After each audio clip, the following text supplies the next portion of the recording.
Hello दोस्तों, मैं welcome करता हूं आपको आपके अपने इस चैनल पर। मैं हूं आपका होस्ट फेनोमिनल हैकर।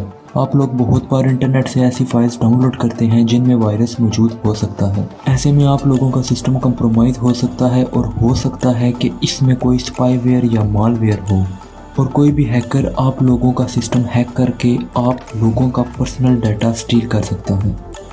हर फाइल में वायरस मौजूद नहीं होता। वायरस मोस्टली क्रैक सॉफ्टवेयर्स में होता है या फिर गेम्स हैक करने के लिए जो पैच आप लोग डाउनलोड करते हैं इनमें वायरस मौजूद हो सकता है। तो ऐसे में बहुत ज़रूरी है कि आप लोग अपने सिस्टम को सेव कर सकें और अपनी पर्सनल इंफॉर्मेशन को बचा सकें। तो दोस्तों, आज हम जानेंगे कि हम कैसे मालूम कर सकते हैं कि जो फाइल हमने इंटरनेट से डाउनलोड की है इसमें वायरस है या नहीं। इसके लिए ज़रूरी नहीं कि आप लोगों के पास एंटीवायरस इंस्टॉल हो। आप लोग बिना एंटीवायरस के भी वायरस को डिटेक्ट कर सकते हैं।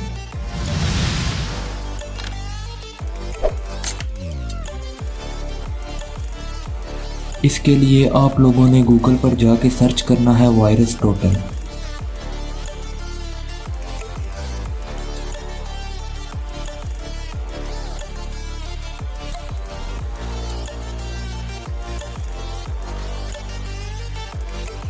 और यहाँ पर आप लोग किसी भी फाइल को स्कैन कर सकते हैं या फिर आप लोग उस फाइल का URL दे के भी उस फाइल को स्कैन कर सकते हैं। या अगर आप लोगों ने कोई वेबसाइट स्कैन करनी है तो उस वेबसाइट का URL दे के आप लोग उस वेबसाइट को भी स्कैन कर सकते हैं। क्योंकि हमने फाइल स्कैन करनी है तो इसलिए फाइल के ऑप्शन पर जाके चूज़ फाइल पर क्लिक करके आप लोगों ने वो फाइल सेलेक्ट करनी है जिसे आप लोग स्कैन करना चाहते हैं।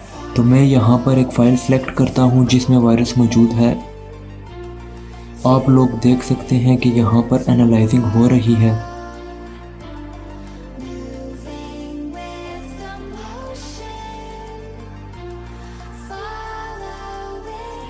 तो ये देखिए, यहाँ पर 17 वायरस डिटेक्ट हो चुके हैं।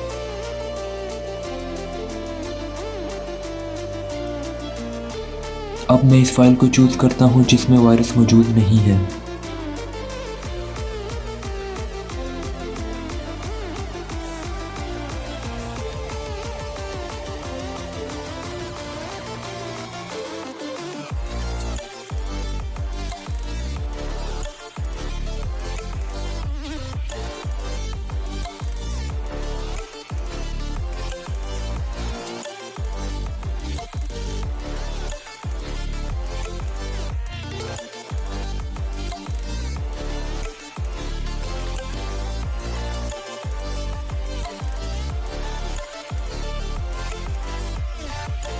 तो आप लोग देख सकते हैं कि यहाँ पर नो इंजन डिटेक्ट आ गया है, मतलब कि इस फाइल में कोई वायरस मौजूद नहीं है।